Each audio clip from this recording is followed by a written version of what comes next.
Magandang umaga po. Nagyaya po ng IKEA ang aking anak.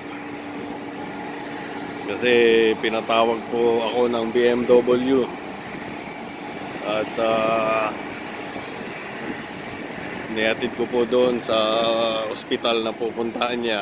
At yun, iniwan na namin. Tapos diretso kami dito sa IKEA. At titingin daw siya ng mga gamit niya para sa school. Habang iniintay namin ang tawag uli ng BMW para pipigapin po namin. At hindi po daw niya alam kung gaano katagal ang gagawin niyang investigasyon doon. Kaya samahan niyo po kami at mag-ikot-ikot kami dito sa loob ng IKEA ng Sacramento. Actually, hindi na to Sacramento. Ano na to, West Sacramento. Different county na po to. Hindi na Sacramento ang may sakop. West Sacramento na. Ito po ay isang maunlad na pamayanan dito sa Central California. At meron pong naging mayor dito na Pilipino. Way back, I guess, mga 10 years ago, Pilipino ang mayor dito. Kalimutan ko pangalan.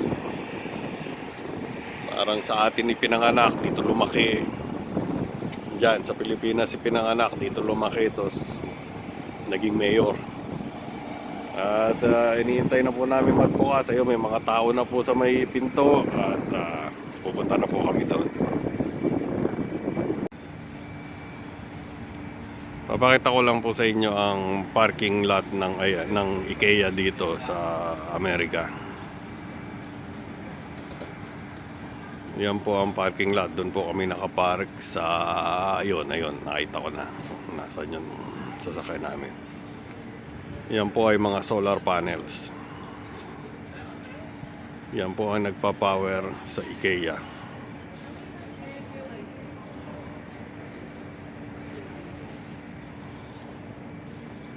Para hindi na sila magbabayad ng kuryente sa Meralco. Smart.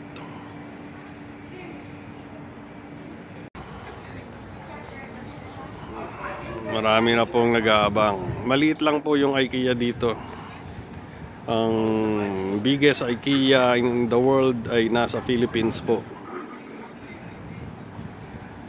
Probably 5 times ng size nitong IKEA na to, ang IKEA ng Philippines. Maliit lang po yung nandito.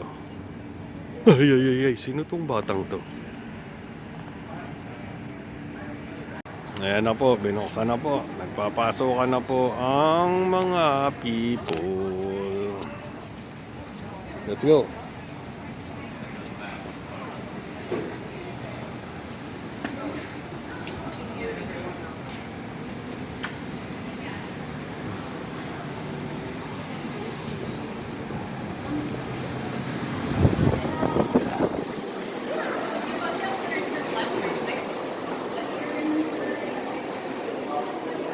Saan tayo? Kakain ba muna tayo?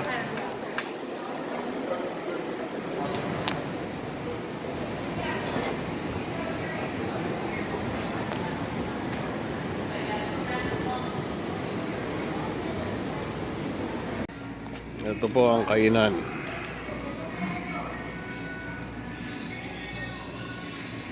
Kita ang parking lot. Parang hindi pa sila open, Mia. Come on, check natin. Meron na kayang kape? Hindi ko po alam ang itsura ng IKEA dyan sa Pilipinas. Sa Pilipinas pala, kasi nang umalis ako doon wala pang IKEA. At yung lugar na kinatatayuan ng IKEA po ay wala pang building na nakatayo doon nang umalis ako. Wala pa ring Mall of Asia doon. Kaya nung umuwi ako, nagulat ako. Ibang-iba na.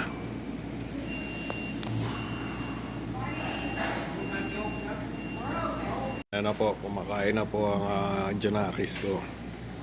Hindi ko po alam kung magkano yung ganito sa Pilipinas, pero 12 pieces Swedish meatballs is around $8 po.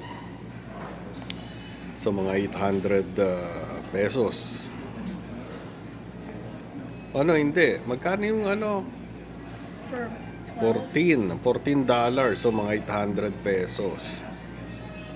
So dalawa may get 20 binayaran, so mga 1,600.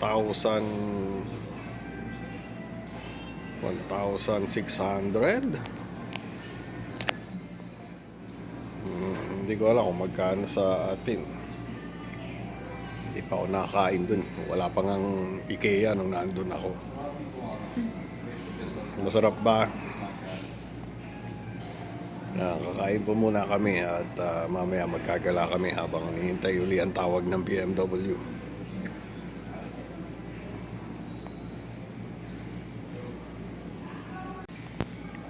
Yan po ang view ko habang kumakain dito sa IKEA.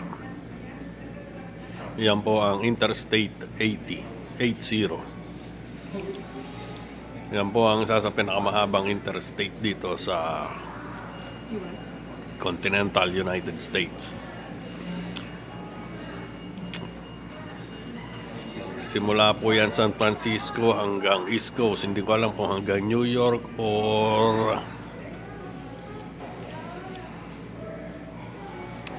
Massachusetts.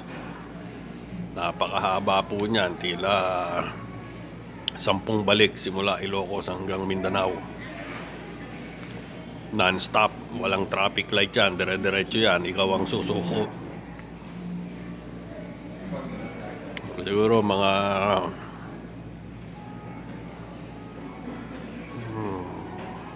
mga 3 araw kasama ang pahinga simula San Francisco hanggang sa kabilang dulo. Ang haba niyan sa 150 kilometers per hour. Walang angatan ng paa sa gasolina noon. Isang diretso yun. Kaya mga 40 to 45 hours siguro. Non-stop. By land. Yan. Yang highway na yan. Isang diretso, 45 hours simula San Francisco hanggang New York. 150 kilometers per hour. Titigil lang kayo pagka may aksidente. Yun. Pero pag walang aksidente, smooth ang traffic smooth ang flow ng traffic, dire-diretso yan. Yung freeway system ng US, hindi nila idea yan. Maraming hindi nakakaalam. Yung freeway system ng US is nakuha nila ni Eisenhower sa Germany kay Hitler ng World War II. Nakita nila ang highway system ng Germany ng World War II. Very efficient. Ayan, kinaya nila. Yan ang resulta. Yung freeway ngayon dito sa US. May natutunan na naman kayo sa akin, ano? Napatingin sa akin anak ko. Sige, hindi rin niya alam. Okay, maraming salamat po at maya-maya uli. Tapusin ko po muna ang kinakain ko.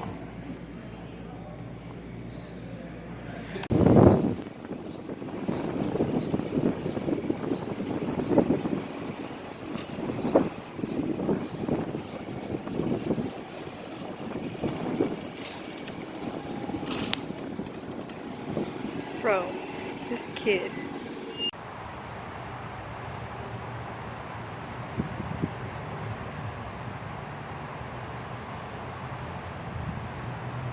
Tinawagan na po kami. Tinawagan na po ako ng BMW.